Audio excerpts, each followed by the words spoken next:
Hello, Coach Bob Ludwig and Marley Biandolo. Welcome to the Peru State Sports Network, guys. Today we're just going to be talking about a little bit your upcoming season here. Coach, this is your first year as head coach for the Peru State Bobcats, while having had many years as an assistant coach in several different programs, as well as helping here.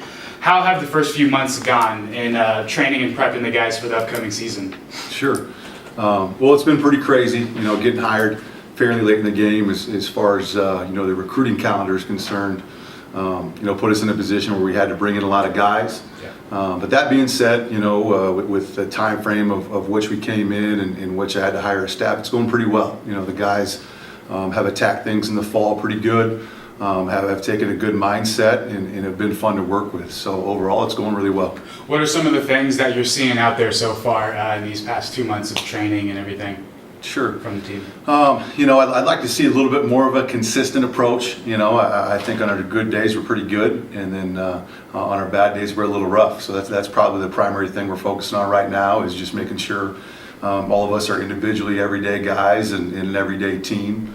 But beyond that, things are good. Guys they're doing well in the classroom, conducting themselves really well, and again, have been really fun to coach. So.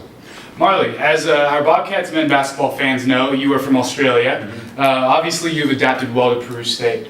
How have you managed the past year and a half, 1.5, away from the down under? Mm-hmm. Mm-hmm.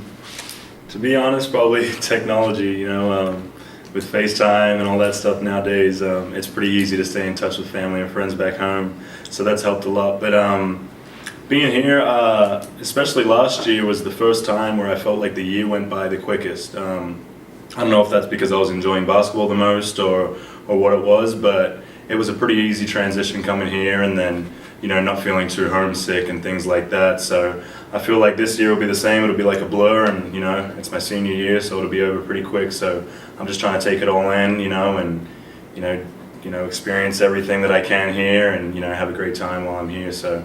How was the adjustment to the weather, man? Yeah, that's tough. One of the biggest ones. A lot of the guys and coaches usually, give me a lot of trouble about wearing my hoodies and stuff because it's not too cold to them, but it's pretty cold to me, especially on days like even today. But for sure. So adjusting was tough. The snow, was tough for me, but it was cool. It was fun. Yeah. It was new, So yeah, I enjoyed it. So like you said, the 2016-2017 season was a bit of a rough one. Yeah. Didn't quite go as expected following a year when the team had went to the national playoff tournament. Right. What has the new version of the Bobcat team done so far in order to make amends for last year so far? I think the biggest thing is our culture that coach has brought in here. Building a culture for a team and for an organization is huge in moving forward. So I think. The discipline side of things that he brings, he keeps us all accountable, makes sure none of us are getting out of line or anything in the classroom or on the court. I think that's going to be the biggest thing moving forward for us and our success. So that, a level of intensity, and like you said before, just consistency every day. Definitely. Coming in and being better than the day before is definitely huge. Coach Ludwig, you bring in a different coaching style than Coach Barron's, I've heard. Tell us a little bit about your coaching style, period. Sure. We want to make sure that our defense is a staple of our program. We want to make possessions extremely difficult on the opponent. We want to keep everything in front of us.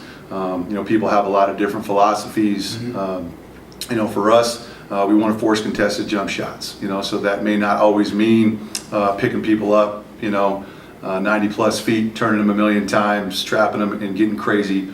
With that type of pressure, the type of pressure we want to put on our opponents is just making shots extremely difficult in the half court, limiting them to one shot, making sure we're a really good rebounding team and that people don't get second opportunities. And, I think that if you can do that, life becomes a lot easier on the other side of the court.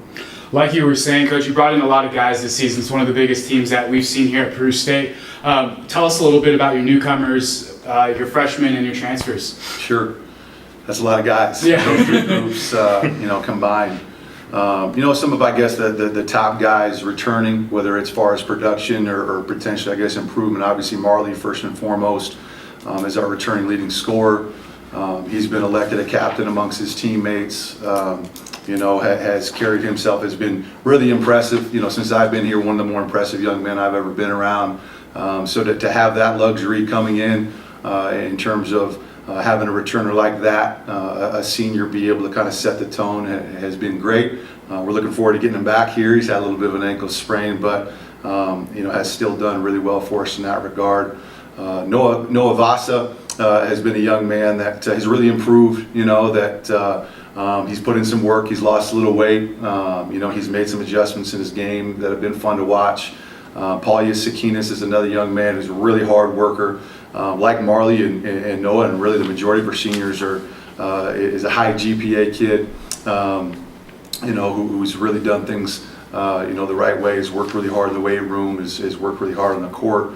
Elias Eli, Roberts Burnett is another group in that senior group who played a substantial amount last year. I think as he continues to kind of allow his athleticism to be impactful in our defensive system and his ability to get to the hoop, I think he's going to play a role for us for sure. So, those have been the guys as far as a returning group who I guess have really stuck out. There's probably certainly some others.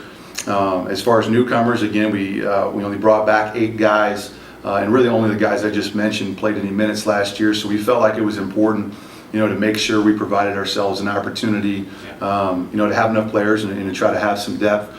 So we brought in 12 young men. 3 of them were freshmen. At least 2 of them are likely to redshirt. The freshmen, Keandre Spivey, Omaha Central, Tyler Myers from Council Bluffs, Iowa, and Mike Lewandowski from Lincoln, Nebraska. My hope is that they'll bring, some local kids that are help us build this program. While I think we've got seniors that are really going to set the tone and kind of, you say building the program as far as doing some things for us this year. Yeah. Those 3 guys that are going to be guys that learn a lot from Marley and these guys, and set us up for success down the line. And so I really enjoy working with those guys. The remainder of our class are transfers. LJ Westbrook is a young man who came from Prairie View A&M, a small Division I school. Him and Marley kind of give us 2 guys that are dynamic guards. You could call them point guards, but they can play on the ball, they can play off. Being able to play both of those guys, whether it's together or when one of them needs a break, gives me a lot of flexibility as a coach. So really excited about LJ and what he can bring to the table. Quantice Hunter is a kid who was actually here a couple years ago when I was here as an assistant coach. He redshirted at another school and kind of decided to come back, reached out to me when I got the job. And Quantice and I have a pretty close relationship, so to have one of a few young men who knew me coming in, knew what to expect, I think makes it easier for all of us in terms of kind of building this thing. So Quantice has put in a lot of work on his body. He's gained some weight since he was here before. Could still stand to gain a few pounds, I guess, but has put in a lot of work on that, and will be a really good player for us. So Quantice is up there with that group. Terry Moore is a kid from Kansas City who kind of has taken some time off, but you probably wouldn't know it, has bounced back, and he'll be a kid for us. He played at Penn Valley Community College in Kansas City. Boy, a lot of names. Well, let's bounce off that. Marley, Coach was saying you were selected as team captain, and for some obvious characteristics is your communication, your scoring ability on the court. From a personal standpoint, why do you think you were selected, and what are you going to do in this role to ensure the success for the Bobcats this season? Mm-hmm. Yeah, first of all, it's always an honor to be selected as captain, especially when you leave it up, to your teammates to vote you, and to give their preference of who they vote. So that's always an honor. I think my ability to come in and lead with my voice is obviously a natural thing that I've had, for a long time. But I just like to try to lead out there with my work ethic, staying consistent, staying in the gym, and just leading in that sense also. I think my ability to teach some of these younger guys, a lot about concepts, especially on the defensive end, is I think that's something I really, pride myself on, and something Coach Ludwig wants to implement, as a big, emphasis for us this year. Mm-hmm. So I think, especially defensively, concepts, offensive concepts, and just me playing college basketball, this is my 5th year, so, I've been through a lot of experiences, been to 2 other schools before this, so I've learned a lot, especially on the court. So I think just giving these guys, what I've learned, some of my experiences, and things like that can help a lot throughout this year. With all that experience you kind of gained from bouncing around and also playing in the hack last year, have you been able to figure out who might be some of the tougher teams transitioning into this year in the conference that we'll be facing this year? Yeah, absolutely. I think this conference it's a tough conference. Every night you have to come prepared. You have to come ready to play because any team can win on any given night. The bottom tier teams beat the top teams, and top teams, obviously dominate at that end also. But I think, this year it's going to be big for us to be consistent again and be up there with, the William Penns and the Grandviews of our league. And just winning games consistently will be huge for us.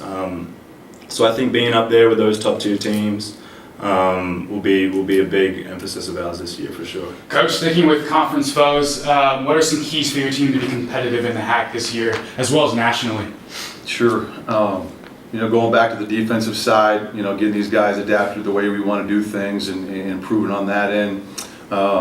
If there'll be times where maybe we give up some size at certain positions, makes it that much more important that we rebound at a high level and play not just individual but good team defense.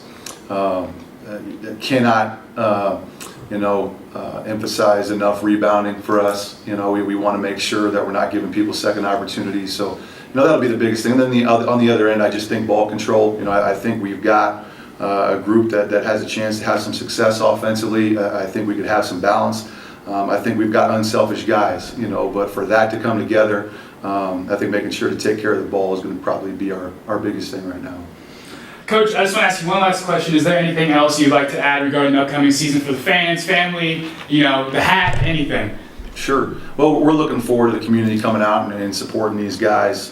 We've got 9 in a row on the road to start. So, whether they're going to backpack up to North Dakota or what have you, who knows. But we'll be back at home December 2nd against William Penn for our second conference game, who's obviously really good there on December 2nd. So we're excited. We hope that the people on campus and the community come out and support these guys. And I think it'll be a fun year for us. Marley, I want to go with the same question for you, my brother. Absolutely. Just reiterating what Coach was saying. We're excited to, bring a big fan base to, our games and things like that. So winning on the road is huge for us. It's going to be tough, with all those away games. But if we can, build some confidence, build some momentum coming into home games, especially against William Penn, that'll be a big, stepping stone for us. I think we're really excited to get going. I know the guys are really excited to get going, on the 31st. Obviously having a goal in mind to be top 3 in the conference and make a run for the national tournament. I know that a lot of guys and a lot of teams, especially in this conference, all have that same goal in mind. But I think with us, we'll especially be driven because of our heavy senior group.